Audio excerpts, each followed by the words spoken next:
Mr. Dave Young, welcome to the show. Thank you for being here. How you doing? I'm doing great, Adam. Good to be here. Good to have you here. I'm excited for you to kind of share your story on Play and all that you guys are doing around it. So why don't we just get started and jump right in? Tell me a little bit about yourself. Who are you? What have you done before crypto? And kind of where you are today. Cool. Let's see. I'm Dave. I just celebrated my birthday yesterday, Adam, and I keep turning 44 over and over and over again. But I've done a lot of different things. I started coding when I was a little kid. I guess like a lot of 80s kids, used, a lot of us learned how to code to do video games someday, and that was my dream. So I did a lot of different things. Learning lots of different languages, etc. And I found game development to be an incredible challenge because it lets you do a little bit of everything. Database, server, all that kind of stuff. And I also like community. So I was very active in things like the Boy Scouts when I was a kid and lots of different school clubs and things like that. I was a nerd all the way. But what it led to was being able to kind of work on different communities. And so at some point in time, I started the Facebook game developers community, and a lot of those guys went on to work at some major game companies. So over the years, I kept up a lot of great relationships. And this year, when I was getting very interested in the social token space, a friend of mine asked me to check out Rally, which is a place where a lot of people go to create creator tokens. And I decided to start up Play. So that's a little bit about me. I have also a large background in the ad tech in like Hollywood, big data land, things like that. So I've done a lot of different things. Amazing. So let's kind of like dissect your social token interest for a minute because it's a very unique, I guess, sector, quote unquote, within the crypto sphere. So why social tokens? What got you excited about that in the beginning? It was kind of interesting. I had this Facebook game developer community for a little over 10 years, and it grew to about 30,000 people. And that kind of community gets tough to manage. But like I said, if you've done something for like 10 years, you're either good at it or you should just like pack it up and go home, you know? So a lot of those guys did some pretty cool things, went on to Epic and work at like Amazon and their game engine and Unreal, Unity, all that kind of stuff. And I wanted to do a little bit something more with the group. So I was looking at ways to use Discord to sort of reward people for being good community members. But I found it actually kind of hard to do on Facebook to be able to say, that was a great post, thanks for helping, here's some tokens of something. And I was using a different coin to do that. And then I realized I shouldn't use a different coin. I should create a coin around game development or play. And I would feel heartbroken if somebody else did it and I didn't. So I went all in. I designed 3 different programs around that. First to reward community members, but then some almost like startups, because I'm a little bit of I guess indie hacker, you would say. And I like that kind of world, the startup weekend kind of pitch thing. So I designed a few different programs that would get the community intricately involved and be able to reward them for being good community members and also grow the community in a valuable way too. Got you. So can you tell me more about Playcoin and Sure. when you launched it, what was that like main problem you were trying to solve? What was the inspiration behind that? Just tell me, give me the rundown. So there's a podcast here about a certain topic. I became very interested in that topic, and I saw that a lot of the creators that were coming on board Rally, for example, in their ecosystem, they're TikTokers, they're social influencers, they're success coaches, they're DJs, band guys. Portugal the Man's there, for example. A big wrestler came on board yesterday. And I wanted to make games, and we're creators, and my community is a community of creators. So I figured that would create a very powerful network effect across the board, because each of the game developers has their own set of fans, right? So I thought if we could come together as a community and function as a community with our own economy, that we could also work to create tools and technology for other creators as well. So that was a really interesting prospect, and because of my history with youth programs with like church youth groups and Boy Scouts, etc. I'm an Eagle Scout and a Scout Master. I've been as well. I wanted to create a rewards program for kids too, because I have 4 kids, and I wanted them to learn about toxicity in gaming and game development. So we created a little kids game incubator, a rewards program for kids, and also we're working on a pro game like coaching program where kids can learn how to get better from the pros. You're the first social token that I've heard of that targets kids. Well, it's That's not that we target kids, but they're an important part of our mission. It's play based, so play is not just video games. It could be things that kids want to do for play.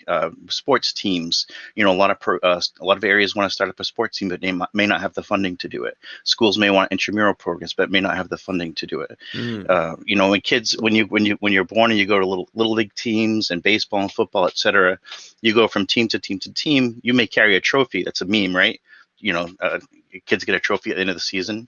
I want kids to carry rewards points that they could take with them over the years and can cash those in for merch or coaching, or just save them up until it's time to buy a car, for example, and tie that into crypto so that they can sort of learn about economics and financial responsibility as well. So while kids are not a target of the program, they're our future. I love kids, and I think that a kid who plays is mentally, more able to cope with mechanisms. Well, not cope with mechanisms, but has better coping mechanisms. So a kid who plays is a healthy kid. That's my feeling on that. yeah. How do you kind of imagine that funnel of rewarding kids with crypto? Have you like what does that look like? I do have there has there been backlash from, for example, like parents? Because I only bring that up because I saw on the site, and I watched your town hall that you had a couple days ago, Oh, cool. that you're also targeting dads as well through these different programs and the Yeah. value that you're trying to create. So how has been that funnel like? How do you get more kids or youth people uh, kind of using this stuff? So the funnel is a great way to put it. So if you think about it, we have I'm setting this up as a series of startups almost. Game creators is going to be creating games and is working on game technology for the social token space. That's where we have our own team plus teams that will come in from our game developers group to create games around rally tokens and crypto things. So those are people who have worked in the industry who want to learn how to make games. Then we have Life Play, which is the rewards program for kids, but also includes things like working with dads to become more engaged with their kids and get in touch with what the kids are doing, and also do the things like fund sports teams, fund field trips, help classrooms with school supplies funding, etc. And then we have like the coaching things that we'll do separately.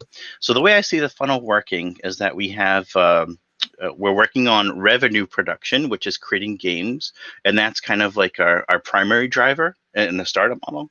But the funnel for Life Play, it really is it's a cost because we're using that money to help people, which is what I want to do. But also it will educate people because you'll have to hold an account in order to receive those funds. So it'll educate people in how it all works and sort of in baby steps, like, oh, they can observe and watch rather than trade, for example, until they're sort of ready to do that. But if and a lot of dads are interested in crypto but don't have a real reason. Well, a lot do have a reason, I guess, to get involved, but to set up an account and just be able to do something cool with their kids, like save up for a rainy day fun trip or whatever. Um, and then if kids are receiving rewards for play activities like showing up for a practice or beating their personal best and whatever it is, all individual based metrics based on what a child can do, they will also learn about financial responsibility, longevity of effort, and things like that. So and as they grow up, they could become more and more aware of the crypto space, the social token space, and what it's like to have and trade and things like that. So it sort of provides an entry point to a younger generation with a real valid reason. That's kind of the rough idea. Yeah, no, it's really the first of its kind type of project. I've never heard of a crypto-based project that targets that certain type of community. And I guess from the parents' point of view, uh, when they heard, because I know you guys are at what, over 200 holders right now of play, right? Yes, that's And right. and and you guys, so let's actually talk about that for a minute, because you guys launched April 22nd with 10 Yep. supporters. The trading price was about $4.49. Fast forward 2 months today, you're at about 236 total supporters with a trading price of $17.82. And not to really focus too much on the price, more about the holders that are driving this value and creating that network effect. Right. Who is that right now? Those 200 plus people. There are people who know me, who believe in me, or have learned because I'm not. a wrestler. I'm not a social influencer. I don't have my own podcast anymore. But I do have a game developer group of 30,000 people. In that group, there are people I've known for 10, 12 years who do know me, who have been part of other initiatives that I've done. We all have our own sort of space, of people who've known us and like us. I don't know many haters who've joined yet. But yeah, I think those are people who either know me or are watching what I'm doing. And they're telling me, after the town hall, I got some feedback, a very positive feedback. Because sometimes people will buy your token and just kind of be quiet about it. And I haven't done a lot of community outreach yet because we're still building the rails and setting up. And it's been a lot of effort to set up the different programs and try and get teams involved. But people are coming, and they're my favorite people that I've met in life, who are like the superstar coders or like the great the people who can do the posts and the videos, because those are things I'm not good at. So it's like very serendipitous of people coming on board and then seeing that and coming on board. A lot of the rally community are coming on board, coming into the Discord. And we haven't even started with real outreach yet. We're just sort of getting our legs going with cadence of communication and things like that. Got you. So who are you after for that first program, that first use case? So the first use case, we just created using Unity, which is a game development engine, a way to integrate Unity with Rally Creator Token, so that any creator on the network can use games that we create. They can all use the same games and drive revenue that way. So those are our first kind of target users, if you will. And we're going to do this kind of simultaneously. So each of those people are creators with their own fan groups. So we're not actually going to do any direct user outreach for the games. We're going to let the creators do that. They say, here's a game, I'm in it. Come, spend your coin on the game and things like that. Because right now there's not a lot of ways to spend a lot of the creator tokens or in crypto. So it needs off-ramps, and we're going to provide some off-ramps for them. Early in July, we are going to start a massive game jam to invite a lot of that game developer group from Facebook over to the Discord and creator token space, so that the people who have kind of been on the line of like, I see all this stuff with blockchain and crypto and games, like, is it shady? Is it good? Is it bad? There's a lot of people on the fence, Adam, as you know, about this stuff, who are just watching. They're watching people get burnt by Doge or not get burnt, so they're hearing things. That's how I got involved earlier this year. It's like, what's going on? What's this stuff about NFTs? And, I wish I hadn't sold Bitcoin back in the day, but I did, all of it. So there are people who are watching who have a lot of skills ready. So we're going to bring in those people as well. And that will kind of bring users in. In the fall, which I'm very excited about, is I'm going to begin a teacher outreach program for the classrooms, because last year, just personally, I know a lot of teachers. For some reason, a lot of people I went to high school with grew up to become teachers and principals and to run school districts. So I'm hoping to reach out to those guys and help them just get classroom supplies and maybe start up rewards programs for their classrooms and little pilot programs. There's also what's interesting is that some of the people who came on board as supporters early, just because they watched the numbers grow quickly, they're businessmen or people who like to speculate and invest in different programs. And there are some people who want to use Life Play to fund some child reward programs for completely different initiatives around well-being for kids, that I actually wasn't thinking of when I started it. But it falls directly into the mantle of that. So, we're talking to a lot of different people about ways to use Life Play, which was the hope, is that we'd build tools or programs that other people would want to sort of feel ownership of, or do, they're true believers and brand champions who sometimes come early in a project. And we're seeing some of that. So they're using things in ways we didn't expect. And finally, Adam, I would say that we're helping, because I'm a big data guy. Early on, I started running charts and pulling numbers to try and figure out who was doing what and why it was working. There are several other Creator Coin projects that are launching or who have launched that we help, and they want us to build tools for them, et cetera. So we're kind of hitting it from all angles at this point in time. It's a cool use case. I remember and it's a very known problem growing up, especially in elementary school. These school budgets, are very restricted. They limit teachers with the supplies that they can get. Sometimes they're even taking money out of their own pockets to fund their activities. I wanted to ask you, maybe let's like brainstorm for a minute. Okay, let's think bigger picture. Do you ever imagine these classrooms, whether it be like first grade, second grade, third grade, ever launching their own like community tokens for their students, these teachers, to kind of fund these activities, right? Obviously, So this there's is a interesting. Fundraising is tough. It always has been. And then, if you've ever gone door to door selling candy, which I have in the Boy Scouts, we do that stuff all the time. And when the neighborhood come knocking on my door, I'm always buying that like fudge and popcorn or whatever it is, like, because I know it's hard, and those kids. I mean, it builds character and all that. But what they take back after all that effort sometimes isn't a lot. Sometimes they're getting 50, 60% of their effort, and it takes months and all that.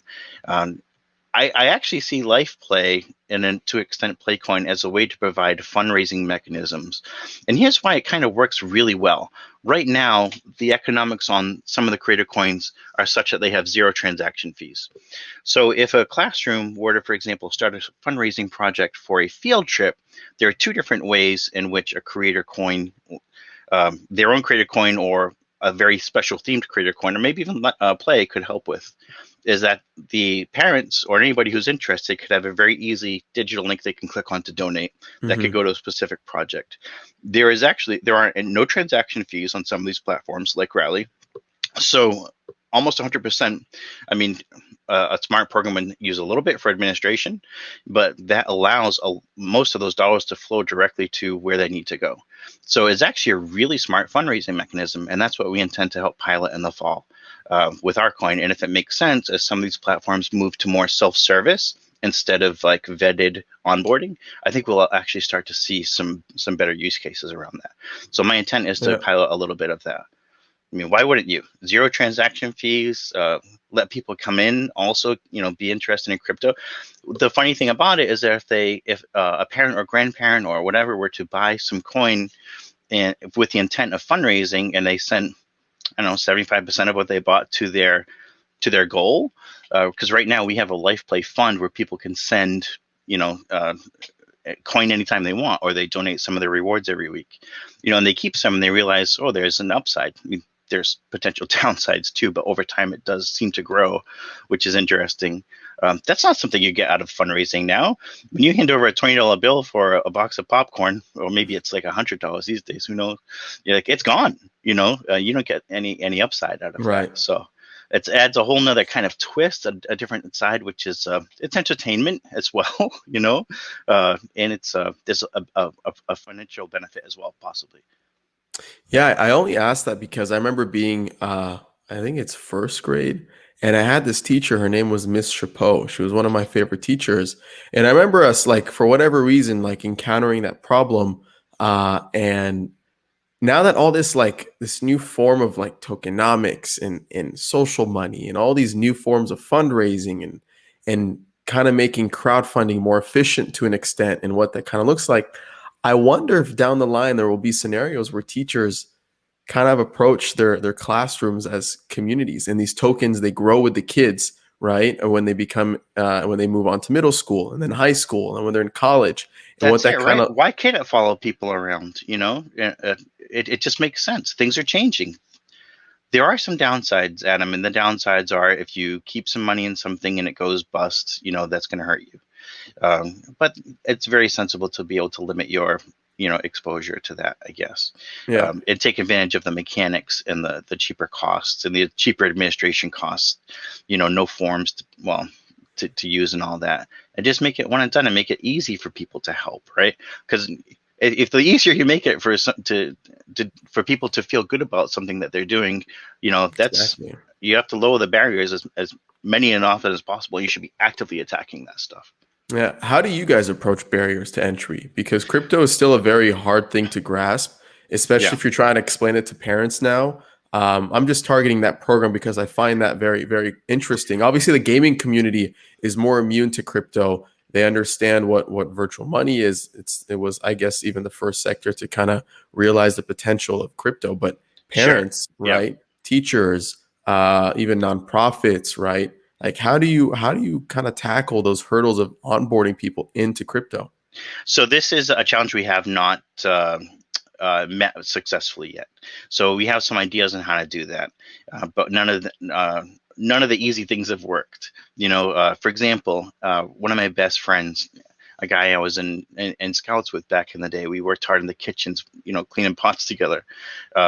He's been doing a lot on social media. I really wanted him to come on board and do videos for us because he's great at it, great personality, good on camera. But my way of doing it was to message him on Facebook one night at him and say, whatever you do, before you go to bed tonight, go make an account on rally.io and send me your account ID. It sounded so shady. And I was like, it's great. You have to come. I was so excited. I was basically being like, trust me based on what you know about me and come on in. But he was like, Dave, I love you. You're the best, but this sounds shady, man. Is this first? Are you being hacked? And then so I had to walk him through, explain this, explain that. And sometimes the user experience, because in crypto, you've got KYC processes for different things. Yeah. So those are all things we kind of have to explain. And so what I'm kind of trying to do is realize it's a waves against the shore approach, right? So I'm trying to just let people know about the good things that are happening. And I'm hoping that through Life Play, as we're like helping a kid get to camp or go on a field trip or whatever, we don't have very specific rules to help people. Just apply, have a good reason to apply to the fund, and we'll, send you some money, $50, $100, $1,000 to get your kid to camp, summer camp, or to go on a cool field trip with your family, whatever it is, and to be able to kind of be able to put those stories out, because we need that content to let people know, okay, so nobody died in the making of this, fund receiving. All right, maybe that's not so bad. Maybe I can take the 5 minutes it takes to go set up an account. Oh, look, they've been around for a few months and they're still going. So it's a cadence of communication. It's broadcasting of success stories, things like that. So we're only 8 weeks in. It feels like forever. And we have so much to do with communication like that. Some people are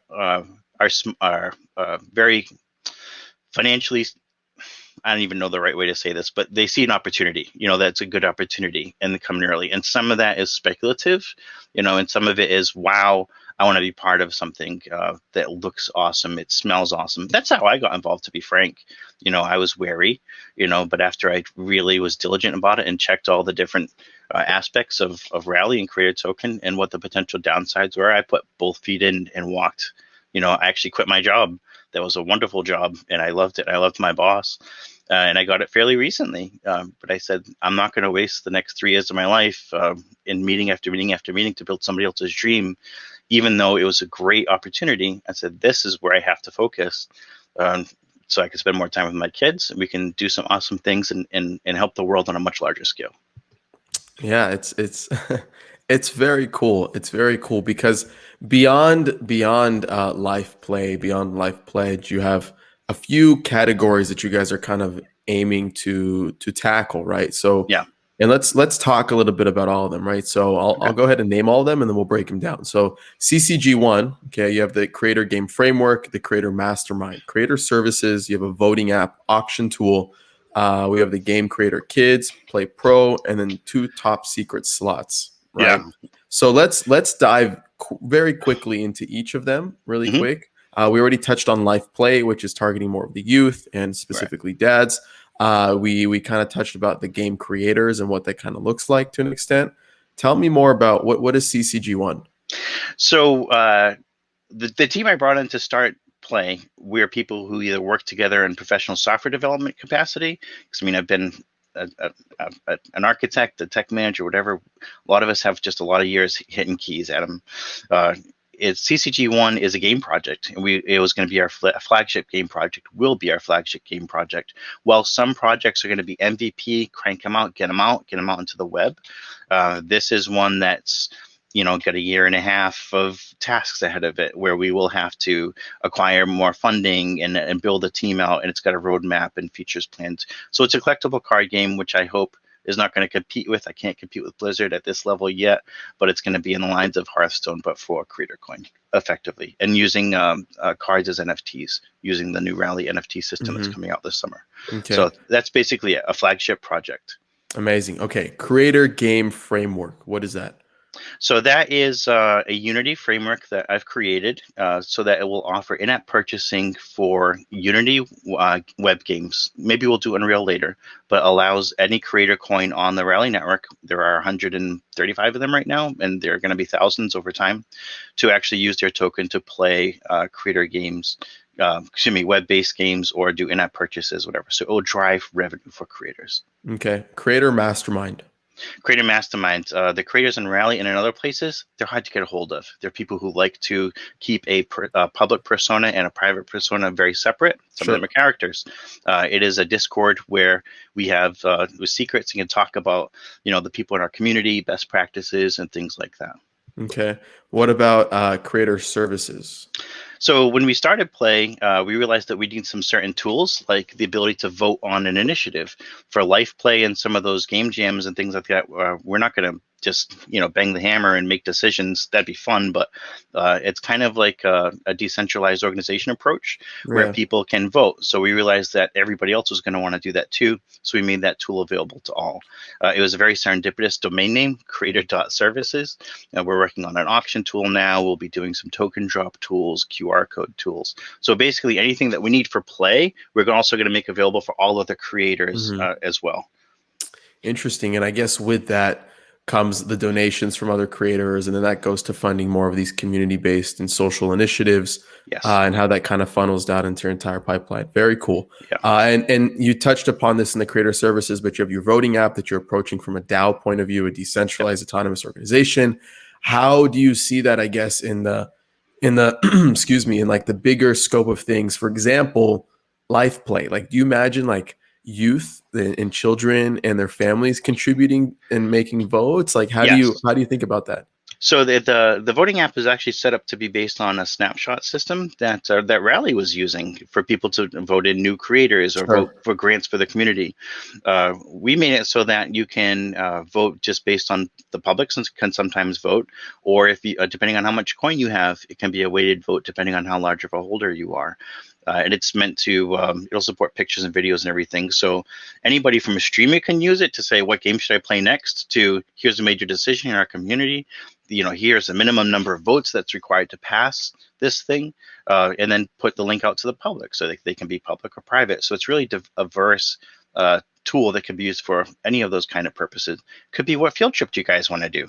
So it could be used for whatever, So we're not deciding how people can use it. We're just making the tool available. We used it to pick a domain name for our arcade site so far. We want people to be able to judge grant applications using LifePlay. That's going to be the next use case for it. Judge grant applications through LifePlay. Interesting. Yeah. So if we get 100, we can't do them all. Right. So we can put up, for example, we can initially vet and put up 5 and then just vote.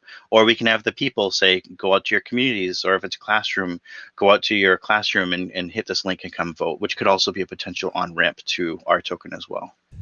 What's up, guys? Really quick, just want to shout out our amazing sponsors who are helping make Season 1 a reality. Season 1 welcomes Coinvise, where you can create a personal or community-owned social token on Ethereum.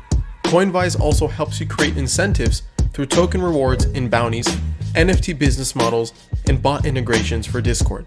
Go check him out at coinvise.co.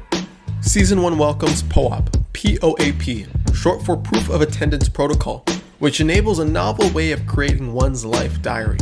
Leveraging NFT tech, POAP facilitates an easy way to mint non-fungible tokens related to meaningful events. It's frequently used in crypto-native communities, and now it's starting to create NFT collectors in the mainstream too. They are hiring for roles like BizDev, key account management and operations. You can apply by visiting adamlevy.io/POAP. That's P-O-A-P. All right, back to the episode. How would you kind of bypass, I guess, people who have the majority of votes, right? Assuming your voting rights or your voting power depends on how much money you have and how many tokens you have, right? How do you kind of approach people who are coming to you to grants for grants and kind of like manipulate the system or are bad actors? How do you approach that? So for those kind of things, there are. That's why we had to set up different categories of success, or what is a valid vote. Some of them are not based on coin weight; they're just simply based on unique IP votes. Okay. Some of them are based on unique IP votes. Plus, you have to have a rally account. Plus, you have to have a minimum level of holding, and some are straight weighted votes. Which as the majority coin holder of play, anything I vote on that's weighted, it's going to be. Well, I could get outvoted, I guess, but my vote counts for a lot. So I would Yeah. be.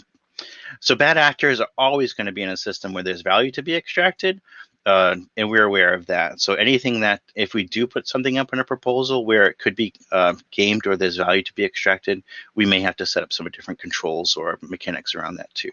So Gotcha. that's the way we set up the creator game framework, by the way. I expect people to open up like 10 browser windows and try and, hack the API and stuff like that. But I'm ready for you. You're ready for you. I love it. And then that also plays into the auction tool that you kind of already dabble in what that is. And then the game creator kids and play pro, the last two. So Game Creator Kids was interesting. I have a little guy who wants to learn how to make Roblox games and learn Lua, Okay. things like that. But it takes more than one. It takes a team to do it, and to do it well. My philosophy is that we have a bunch of people who have many years of experience in game development, software development, project management, monetization, all that stuff. We can teach these 14-year-olds how to do that.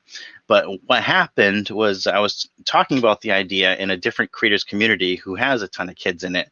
It was Justin Mako, or Michael rather, Hmm. Shlove Coin. And two kids from his community set up the Discord for me. They made the logo, an animated logo.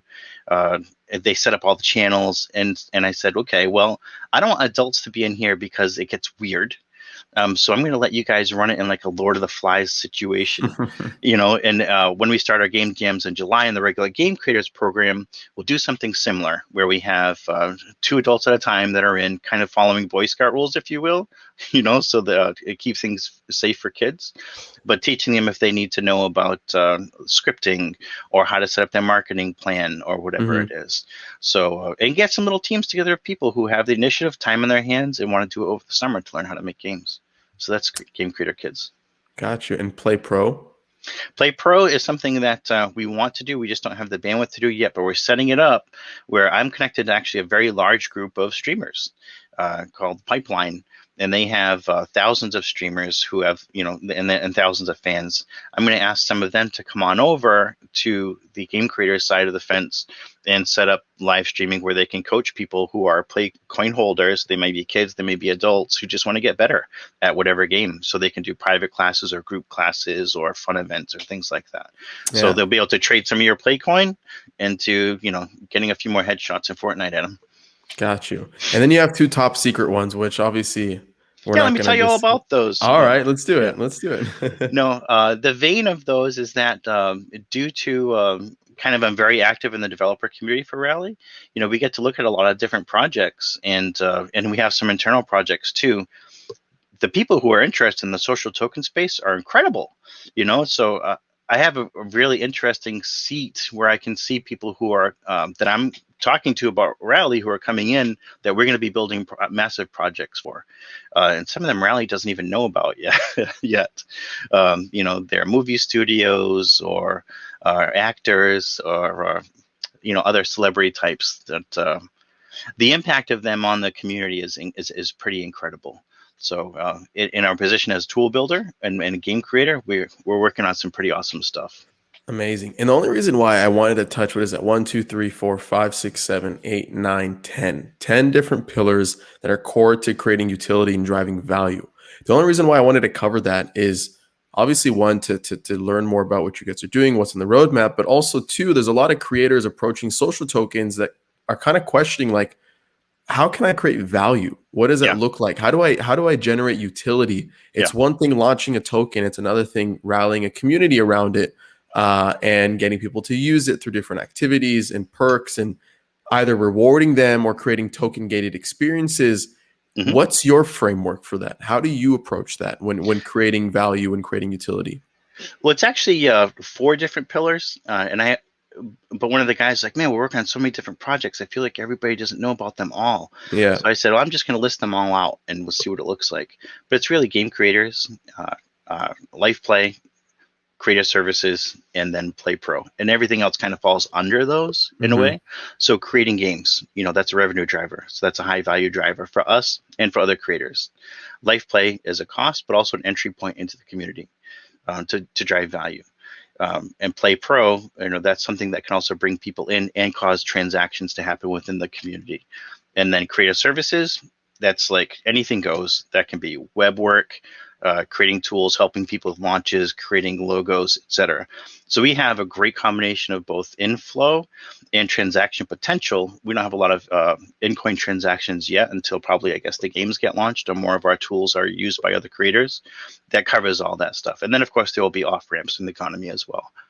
Yeah. So, but still, like when you approach these pillars, how do you think about value? How do you think about utility? Because it's one thing to, again, to launch these tokens, but it's another thing to create activities around it. Do you have a specific framework that you use to create those four pillars? Yes, I Uh, do. So I actually, one of my hobbies is startup bundling.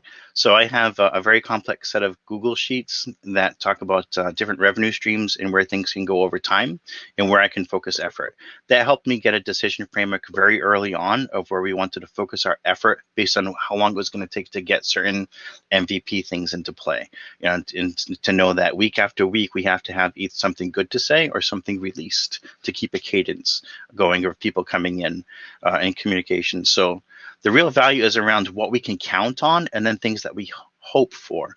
So those are things that, and this gets weird, but scope and risk in a project, if you will. So some things that I might want to do, they have a high risk because I'm not sure how well they'll do. But when I'm doing startup modeling, I will figure what my known numbers are and then the probability that those are correct and use that as kind of a known good path. So I can get a reasonably good idea of what will happen within a reasonable amount of time. And those are the things that I know, therefore, where to focus more value on. What can I control? What can't I control? And who's on my team? All of that stuff factors in. Just more and more detail in spreadsheets, really, and then kind of kicking things off. In our strategy, there was a theory when I first started of how we wanted to grow and how we wanted to receive rewards from the Rally community, which is something that happens every week. It's a major part of this creator token. And we've been able to strategically prove that theory and move up and up and up and up and up with limited off ramps. So far, the plan has been working according to plan, I guess you could Yeah. say. So let's talk about that because you're the first person that I've had on the show that has kind of approached it from a very strategic startup framework. Okay. And I guess my follow-up question is I guess a lot about being a startup is you interview like a wide set or a certain set of potential customers, right? You get to see what their problems are, what Exactly. their Yep. needs are, and you build accordingly, right? But did you do that prior to launching Play? Because it kind of sounds like you did that during the process as you were building it out. Yes. However, the problems that I brought to the table, they're problems that I have been wanting to solve for a long time. So I kind of had that, like in some Okay. cases, years of consideration. How do we help kids? Is one. I've started a few different things around that in my life during COVID, et cetera. How can we help kids safely? Is another thing that I've been big on. How can kids get better at games and learn not to be toxic? And be better community members. That's one of the. I guess I actually didn't say that yet, but that's one of the parts of Play Pro is teaching kids not to be jerks. That's part of Play is whatever we're doing with a strong moral compass. That's very important to us, extremely important as a father and a believer. So those are things that kind of brought to the table that I've had. And I also wanted to make games and make games in a profitable way, which is difficult for an indie team to do. But if you have, you can have levels of efficiency from having years of software development experience and project management and knowing what features to shave off, you can do it in a profitable way. So that's what the spreadsheets were for, Adam. However, when I got involved with the Rally community, and I already am familiar with the problems that creators have with monetizing. And right now there's just tip me, go on Facebook, there's a tip, go to Twitch, there's a bit, and there's a revenue share, et cetera. And I saw the Rally had a very simple way to do that, cut the prices out. So there's zero percentage taken off of the platform. And one of the things that I want to do is do a lot more than just tipping. So our creator platform is not just trading creator coins where you can play. It's fan interaction. So maybe fans, while they're playing the game, they'll be able to actually spawn a new creature or heal you or hurt you or put their name on the wall or influence what level you play next as you're playing on Discord or whatever. So fans can interact in a lot better ways, solving the problem of they want to interact with you more. They have money on the table that they want to use to interact with you and get more of your brain share. If you're the creator, they love it when you say their name. That's kind of what the Mhm. creators can do, is say, thanks, thanks Adam for your tip. You rock. It could be so much more than that, so much more interaction, but still maintain those important barriers between fan and creator, right? So those are problems I saw. And as I started to kind of just get involved with Rally development and look at the APIs and the coding, et cetera, and realize what was not created yet, those were just a gigantic number of opportunities. And creators like, we need this tool, we need that tool, we need somebody to do this. And there are still very few people developing for Rally in the community. We really do need a community evangelist to go out to get other developers to come in, because there's What so are, much opportunity here. yeah, what are those key tools that you wish you kind of had at your disposal? So the key tools are great documentation about what the APIs can do. The Rally team has made a fantastic stack, a technology stack, and the APIs are coming up to speed. I would say up maybe 2 or 3 weeks ago, we finally have all the pieces we need to make just about anything you can think of, with some small exceptions. So they have APIs to transact, to authorize transactions, all that kind of stuff. The user flow has improved to do that kind of stuff as well. So that's just come online. They have that wonderful problem of tons of people wanting to use their stuff very early in the process. That comes out of success. So they're inundated. But what we quickly did was we set up a system where we could make an organized request for the Rally API team, and people would upvote those requests, and they would then know this is more important to the community. I set up that system for them because I've used it in other places, for Alexa and Google development, for example, and I've seen it work. So I'm trying to bring some of those like best practices from other fast-growing developer communities into Rally as well. Just trying to help out, because there are a lot of people who are like, I'm ready to code, I know how to do this stuff, what do I do? What should I work on? Where should I focus? All that kind of stuff. Plus, we need this, we need that. So, triaging that stuff from dozens of people is tough. And Yeah. Rally is still kind of getting up to speed and putting in the frameworks. And to their credit, they are hiring incredible people to build out that team, like the best of the best. It's super impressive, the people they're bringing in line. So it's a fast growing project. There's so many things to be done, and we're just trying to prioritize one by one. Yeah. It, there's only what, about 300 or so between Roll, Rally, and people just generally tokenizing themselves on Ethereum, right? Yeah. Through these ERC20s. And I don't even know if it's 300. It's definitely not 500. We're not even at the 1,000 mark yet. So we're very early on. So I guess, what would you say is the current state of social tokens? Like, where are we right now on the adoption curve? Obviously, we can all agree that we're in general very early, but like, how early are we, right? How early, and at what point do you think we'll get to I guess, to 100,000 creators, and what that will kind of look like, right? We're thinking like very future down the line. I think we're super early because people don't still. We've seen some bad stuff happen in crypto, and exciting stuff too, but both, a lot of both. There have been people who've been very happy about it, and people who said, I'm never doing this again. People who came in off the block, and heard about their buddy making $1,000 overnight on Doge or whatever. Then they tried it and got burnt. It's like, forget that. However, there are creators coming on board. For example, we had a wrestler, MJF, who launched this week in Rally, and up until he launched, the largest supporter base was Portugal the Man. I think it was like 1,100 supporters, and MJF passed 2,000 in like a day. He has real fan power, but most importantly, he knows how to push this stuff on Twitter. And it really was a lesson to all the other creators, I think, including myself, about really mobilizing your fan base, Hmm. realizing that there are going to be objections, but who cares? Blow past them. If you believe in the value that you're offering, why wouldn't you shout it from the rooftops? So I think that has been the real problem right now, is that there are a lot of creators who have tested the waters by getting their own creator token, but really haven't been out there promoting it and promoting the utility of it as much as they possibly could.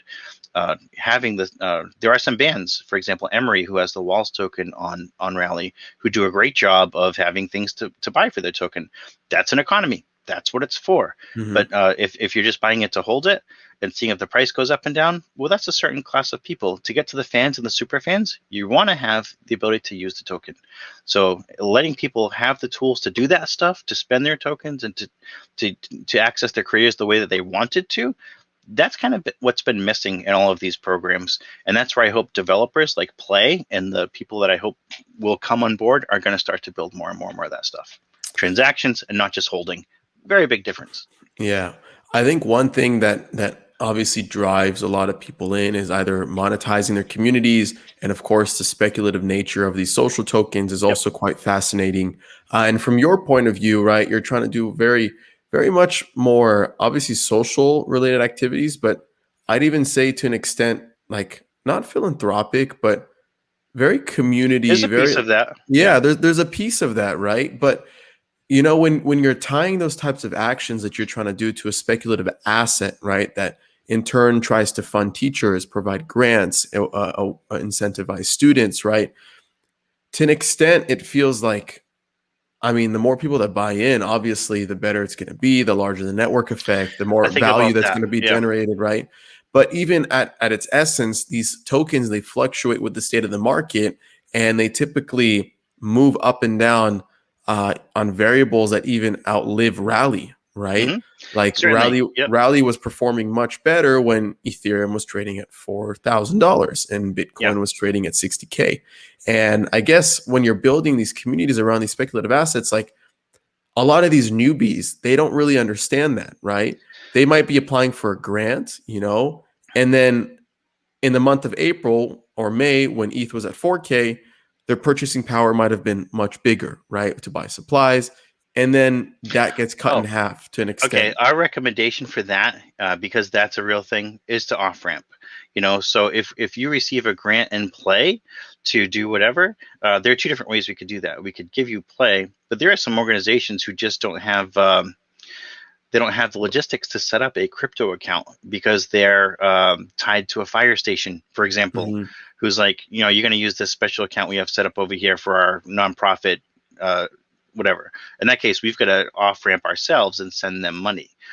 So that's kind of one thing there. And so I see it like this: if you receive a grant from Play, you shouldn't keep your grant in Play if you're expecting it to be non-volatile. You should use it for the purpose it was intended for, which is fiat currency to go buy, paper and pencils, or go on your field trip right away.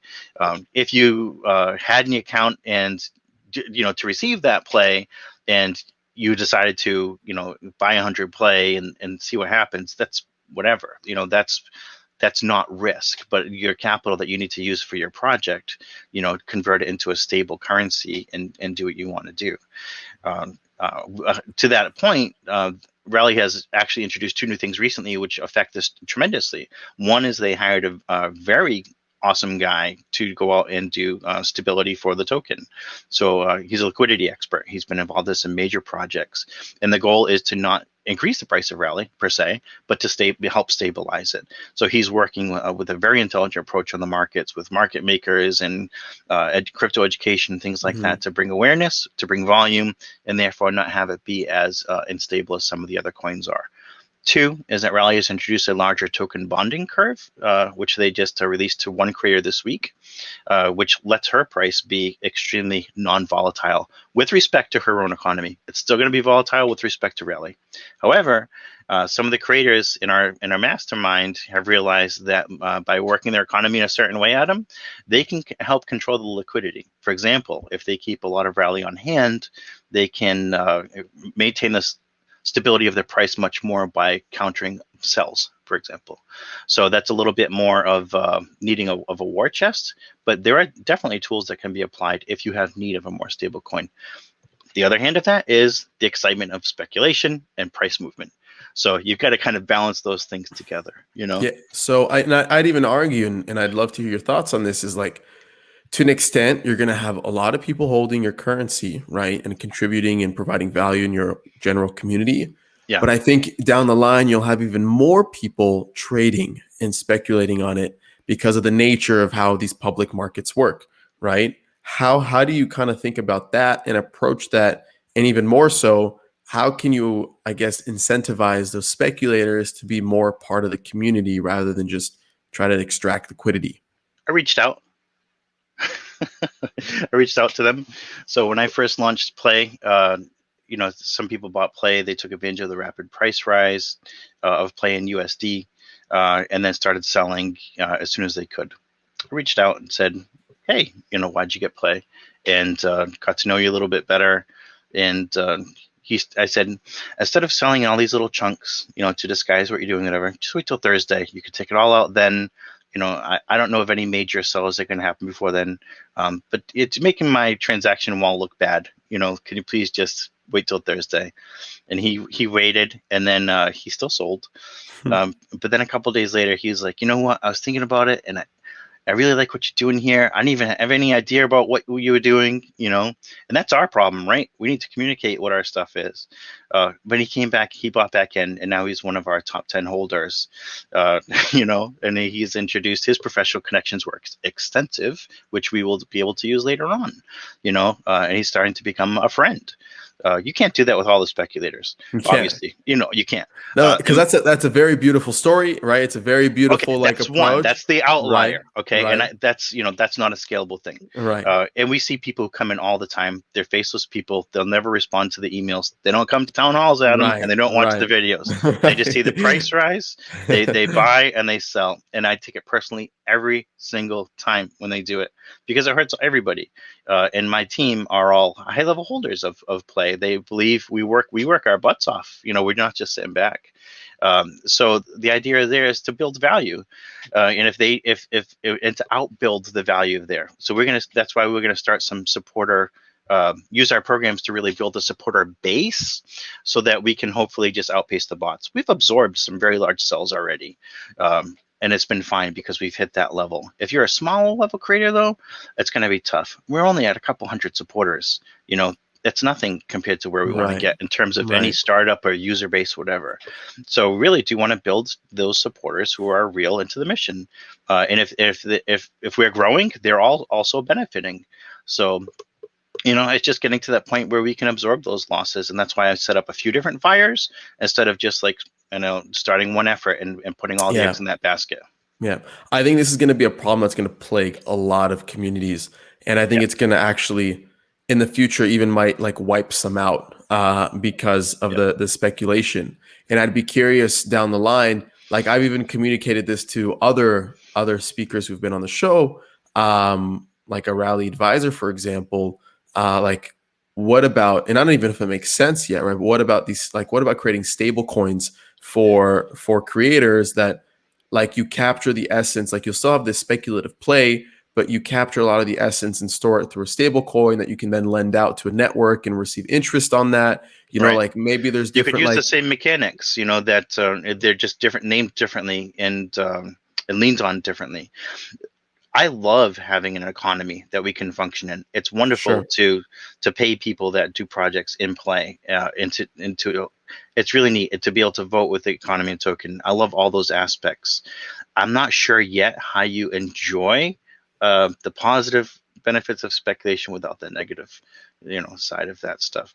But for economies which need to be stable, and there are those which need to be stable, there certainly is a case for that. And when there's a case for something, it will get made. So I guess we'll have to see how that plays out. I'm not asking for that yet, and Yeah. I could have not started the project because I could see clearly what happens or what can tend to happen. I had to warn people on my webpage when they were buying, because there are people who ask me, "Oh, you're doing a coin launch. Can I send you $100,000 now?" It's like, no. What you want to do is you're gonna wait a few days, okay? Please wait a few days, and here's why, and explain to them what's going to happen. But there are plenty of people who didn't read that webpage and said, "What happened?"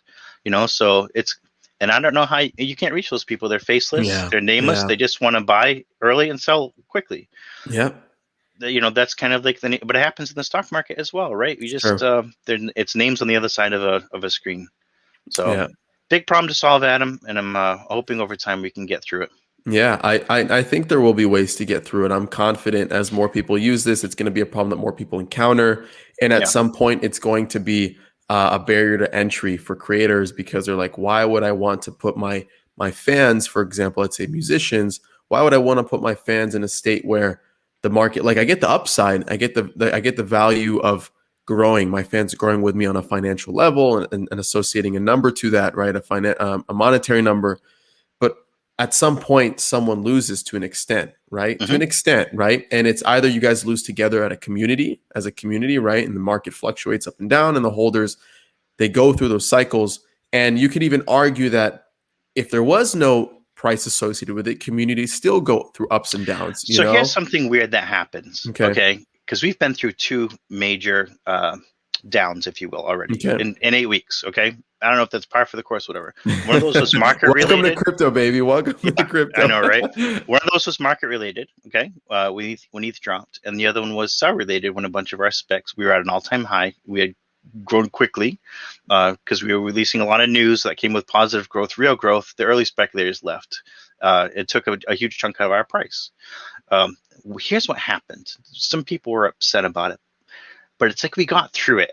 Okay, so this is this odd thing, this human thing, which isn't numbers, but we got through that. Okay, and we had a new low, and it's like then that low price crept up another penny. Or our growth hit up. We look at it in terms of rally actually, because when our coin goes up in terms of rally, we know we're doing well. In terms aside from USD, okay, because those are the two different growth metrics. When that number crept up, it's like we made it through it. We survived, and now we're growing again. So it's like people go on roller coasters, Adam, even though that drop is terrifying, and they'll go back again next year. Mhm. I hate roller coasters. But I'm afraid of heights. But I understand of like there's something that's like it brings the community tighter together. It's like we got through it. And I wasn't expecting to kind of feel that, but it feels really good. And then when you start that growth again, you get to experience the growth all over again. So right now in the creator coin world, it's happened twice already. In the crypto world, it happens, I guess, maybe less often.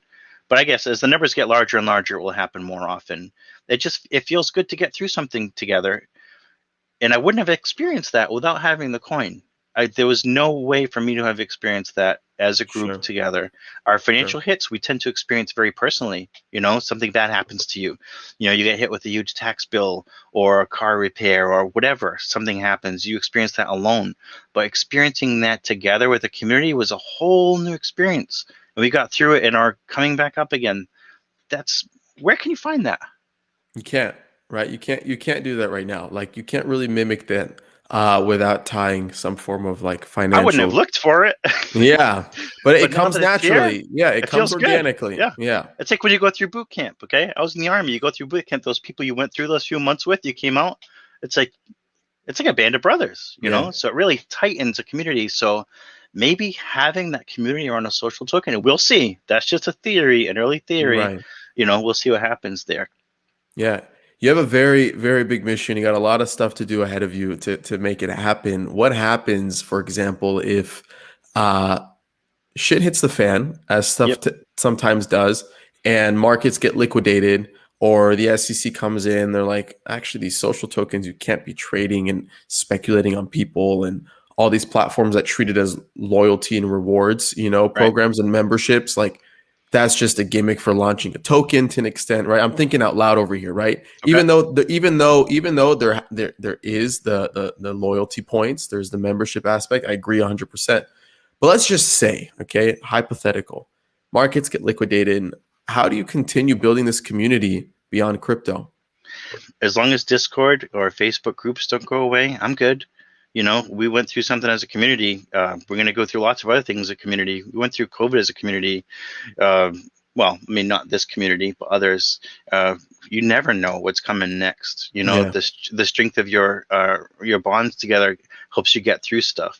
So it doesn't matter what happens next. We've already built some strong relationships. Some of those were old relationships. There are new being made all the time. We're working on projects together. That has nothing to do with economics. It's people connections. So that will persist long after this stuff is gone or not. It's great. When it's not great, that's fine. We'll work on other stuff Hmm. together. I do projects all the time, and I'm never going to stop. So, the community here, anybody else who wants to hang out with Dave and do our thing, it's fun, to innovate and build. So that's going to outlast whatever comes our way. I love it, man. I love it. No, I love your energy. I love your drive. I love what you're doing. I think there's a lot of value behind it and a very unique use case to applying cryptocurrencies to solve these types of problems that you're solving. I guess my final thought to you is, and I ask this to everyone. I like to end Okay. the segment with this. Okay, let's talk about like 5, 10 years from now, where we get in a situation where there's millions of people tokenizing themselves. Okay. Everybody is a publicly traded number. And right now, as a society, we tend to associate influence with the number of Yep. followers you have, right? How big is your community? Do you think we'll be shifting into a world where people will start determining your worth and your value and your influence based off your token price versus the number of followers, for example? Um, and I use this example for whatever reason, okay? Because I'm a musician. So Justin Bieber is trading at $100. Taylor Swift is trading at $50. Justin Bieber is worth more than Taylor Swift, even though let's say maybe Taylor Swift has a larger social following, even though I don't think she does, right? But let's play on these metrics and these terms, like if you What is have value? Yeah. exactly like Yeah. and in society even more, are we approaching that type of scenario? Okay, Veritas, Adam. uh, so it is interesting. I think it is also apples and oranges. I think having tokenomics applied to a person lets you trade things that weren't tradable before and apply value to things that you couldn't before, which is interesting, but it's also just a mechanic. Everybody's fan bases are rabid for different reasons. Some like the way you look, some identify with your lyrics, some like your vision, some make you feel miserable, some make you feel great. It's so apples and oranges. How many albums they sell, that's already changed, right? How many fans somebody has, you know, yeah, you get paid on ad views, right? So that's kind of where that comes into play, is the number of fans you have and your ability to move merchandise. So those things will probably always be the same. But do we value as a human more or less? Productivity is valued in strange ways. I think COVID showed that too. Like, streamers really came to the forefront of a lot of people. They provided entertainment, easily accessible entertainment when people really needed some ups, and it was fresh content all the time, and helped a lot of people get through stuff. So they are rewarded with value. So I think people are always the value itself is always gonna be a thing, and how people perceive value. But I think you'd have to do a lot of kind of brainwashing to get people to believe in fan numbers. It's just the demographic, right? So a certain demographic is all about that. But maybe you outgrow that. Maybe. Yeah, maybe. I mean, you're talking about self-value and it's all just a bunch of numbers, but you like Gen Z, millennials, right? They kind of came from that. More Gen Z, right? Millennials kind of had a transition into Facebook, Instagram, Twitter, all these social platforms that build followings. You see people's self-esteem, you see their self-confidence, and you might be saying, "Oh, this person's obviously weak to an extent, right? Are They they need to good build on models their of mental." behavior? That's a good question, right? Right, So are they good models of behavior that right, people want to follow, and for what reason? right. I would like to think, and I am optimistic, so I'm probably the wrong guy to ask about this, but I like to think that people who are modeling the good behaviors. And I was just talking about this last night with somebody in a strange Discord conversation. Hmm. It was like, over the last several decades, we have really shaved off some of the large edges of equality, of trying to bring things more equal, with racial differences, gender differences, etc.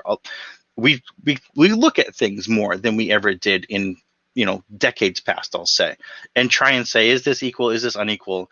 And I just pointed out to say that there has been positive change that moves towards positive behaviors. I believe that most of the behavior changes have been positive. The generations now are more emotionally intelligent than they have been before. In my house, I have like 3 different generations of people. They're progressively and dramatically more emotionally intelligent than I am. Sure. So I think that has a lot to say about how generations are improving and what they see as valuable. And some of it is temporal. So some of the people get 15 minutes in the spotlight, and that's not capital for them. They disappear a year later, even though they had 40 million followers on TikTok. So you see that over time. It's like, well, where are they now? So I think those temporal things you get to see, but the people who have a good message that they continue and grow with and broadcast, those are people who have staying power, who will always keep their fans and keep growing their fan base. So whether you can wiggle and dance or have a hot song, those are temporal things that you can probably capitalize on, but your staying power is going to be on what behaviors you model for your fans. I love it. I think that's a perfect place to end off. Dave Young, thank you for your time. Thank you for your knowledge. More power to you in the coin that you're building and the community around it and play and all that good stuff. So thank you for being on. I hope to have you on again soon as the community develops and you have 1 million holders or 100,000 holders. Talk to us in August. You got it. No. Sounds good, man. Thanks a lot, Adam. Of course.